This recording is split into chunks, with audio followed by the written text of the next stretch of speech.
years old. Um, so the only way to get that competition started is by streamlining business registration.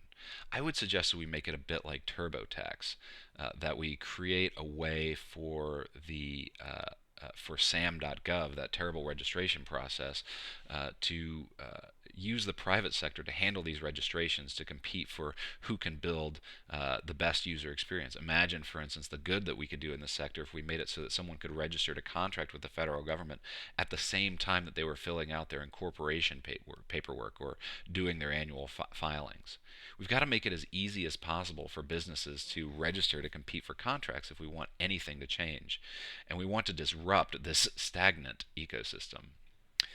The other thing to think about is what's called the simplified acquisition threshold. It's sort of like the opposite of the IDIQ contract but with a similar result. If you buy something small, you can do it quickly.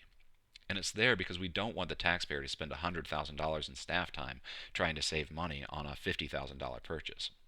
Right now, if government wants to buy something for less than $150,000, then it's pretty easy. Let's increase that number to, say, $500,000 for information technology and earmark it specifically under statute for small businesses. This will drive CIOs and people in charge of technology in agencies to get the price down under this number and perhaps do things more modularly rather than buy lots of big things. And that 500K number is based on what it would take for a team of, say, 4 people to create a small product and support it for a year and be able to take a profit.